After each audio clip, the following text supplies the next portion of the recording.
ಆಹಾ! ಘಮ ಘಮ ಅನ್ನುವಂಥ ಅಲಸಂದೆ ಕಾಳಿನ ಕಟ್ಟಿನ ಸಾಂಬಾರು. ಅಲಸಂದೆ ಕಾಳು ಬೇಯಿಸಿರೋ ನಂತರ ನೀರೇನಿರುತ್ತಲ್ಲ ಅದರಿಂದ ಮಾಡಿರುವಂಥ ಒಂದು ಅದ್ಭುತವಾದ ಸಾಂಬಾರು ರೆಸಿಪಿ. ತುಂಬ ಚೆನ್ನಾಗಿರುತ್ತೆ. ಬಿಸಿ ಬಿಸಿ ಅನ್ನಕ್ಕೆ ಈ ಸಾಂಬಾರು ಹಾಕೊಂತಂತ ಇದ್ದರೆ ಬಾಯಿ ಚಪ್ಪರ್ಸ್ಕೊಂಡು ಊಟ ಮಾಡ್ಬೋದು.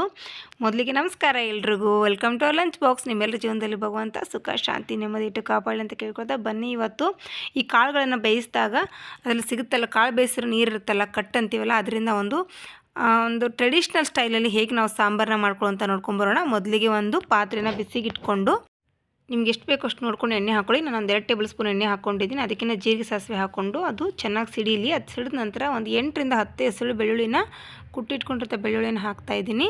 ಇದು ಹಾಕಿ ಒಂಚೂರು ಕೈ ಆಡಿಸ್ಕೊಳ್ಳಿ. ಇದಾದ ನಂತರನೇ ಕರಿಬೇವು ಹಾಕ್ತಾಯಿದ್ದೀನಿ ನಾನು.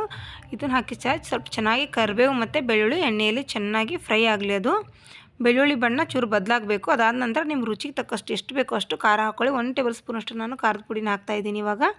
ಇವಾಗೂ ಸಹ ಅಷ್ಟೇ ಫ್ಲೇಮ್ನ ಪೂರ್ತಿಯಾಗಿ ಲೋ ಇಟ್ಕೊಳ್ಳಿ ಖಾರದ ಪುಡಿ ಹಾಕುವಾಗ, ಇಲ್ಲಾಂದರೆ ಸೀದೋಗೋ ಚಾನ್ಸ್ ಇರುತ್ತೆ. ಈ ಥರ ಚೆನ್ನಾಗಿ ಮಿಕ್ಸ್ ಮಾಡ್ಕೊಂಡ ನಂತರ ಒಂದು 3 ಟೊಮೆಟೊನ ನಾನು ಮಿಕ್ಸಿಯಲ್ಲಿ ಪ್ಯೂರಿ ಮಾಡಿ ಇಟ್ಕೊಂಡಿದ್ದೀನಿ. ನಾನು ಈ ಟೊಮೆಟೊ ಪ್ಯೂರಿನ ಈಗ ಅದೇ ಒಗ್ಗರಣೆಗೆ ಹಾಕ್ಕೊಂಡು ಸ್ವಲ್ಪ ಉಪ್ಪು ಹಾಕ್ಕೊಳ್ಳಿ. ರುಚಿಗೆ ತಕ್ಕಷ್ಟು ಉಪ್ಪು ಹಾಕ್ಕೊಂಡು ಚೆನ್ನಾಗಿ ಮಿಕ್ಸ್ ಮಾಡಿಕೊಂಡು ಅದನ್ನು ಮಿಕ್ಸ್ ಮಾಡ್ಕೊಂಡ ನಂತರ ಮೇಲ್ಗಡೆ ಒಂದು ತಟ್ಟೆನ ಕ್ಲೋಸ್ ಮಾಡಿಬಿಟ್ಟು ಸ್ವಲ್ಪ ಅದು ಬೇಯೋದಕ್ಕೆ ಬಿಡಿ. ಯಾಕಂದರೆ ಟೊಮೆಟೊ ಹಸಿ ಇರುತ್ತಲ್ಲ, ಪ್ಯೂರಿ ಹಾಕಿರೋದ್ರಿಂದ ಚೆನ್ನಾಗಿ ಬೆಂದರೆ ಟೇಸ್ಟ್ ತುಂಬ ಚೆನ್ನಾಗಿ ಬರುತ್ತೆ. ಬೇಯೋದಕ್ಕೆ ಬಿಟ್ಬಿಡಿ.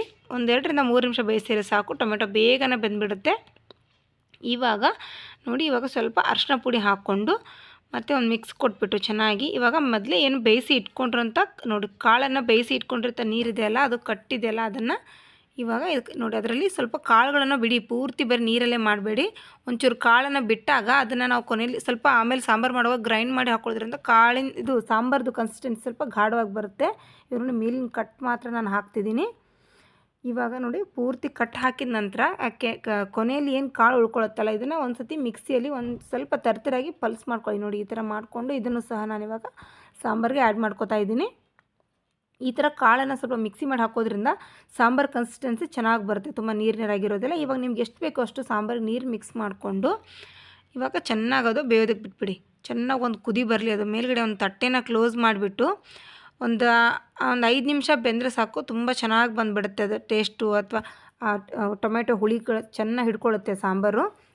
ಒಂದು ಕುದಿ ಬಂದಿದೆ. ಇವಾಗ ಸಾಂಬಾರು ಆಲ್ಮೋಸ್ಟ್ ರೆಡಿ ಆಗಿದೆ. ಇವಾಗ ಈ ಸಮಯದಲ್ಲಿ ನಾವೇನು ಮಾಡಬೇಕು, ಈ ಕೊನೆಯಲ್ಲಿ ರುಚಿ ನಿಮ್ಗೆ ಬೇಕಿದ್ರೆ ನೀವು ಸಮಯದಲ್ಲಿ ನಾವು ಬೆಲ್ಲ ಯೂಸ್ ಮಾಡಿ, ತುಂಬ ಚೆನ್ನಾಗಿ ಬರುತ್ತೆ. ಕಟ್ಟಿನ ಸಾರಿಗೆಲ್ಲ ಬೆಲ್ಲ ಹಾಕೋದ್ರಿಂದ ತುಂಬ ಚೆನ್ನಾಗಿರುತ್ತೆ. ಮತ್ತು ಹಸಿ ಕೊತ್ತಂಬರಿನ ಕೊನೆಯಲ್ಲಿ ಸೇರಿಸ್ತಿದ್ದೀನಿ. ಬೆಲ್ಲ ಹಾಕಿ ಈಸಿ ಅಂದರೆ ಈಸಿ ಮೆಥಡಲ್ಲಿ ಆಲ್ರೆಡಿ ಸಾಂಬಾರು ರೆಡಿಯಾಗಿ ಹೋಯಿತು. ನೋಡಿದ್ರಲ್ಲ ಎಷ್ಟು ಈಸಿಯಲ್ಲಿ ಟ್ರೆಡಿಷ್ನಲ್ ಸ್ಟೈಲಲ್ಲಿ ಮಾಡೋಂಥ ಕಟ್ಟಿನ ಸಾಂಬಾರು. ಇವತ್ತಿನ ರೆಸಿಪಿ ನಿಮ್ಗೆ ಇಷ್ಟ ಆಯಿತು ಅನ್ಕೋತೀನಿ. ಇಷ್ಟ ಆಗಿದ್ರೆ ಸಿಗ್ತೀನಿ ಮುಂದಿನ ರೆಸಿಪಿಯಲ್ಲಿ. ಅಲ್ಲಿವರೆಗೂ ಟೇಕ್ ಕೇರ್.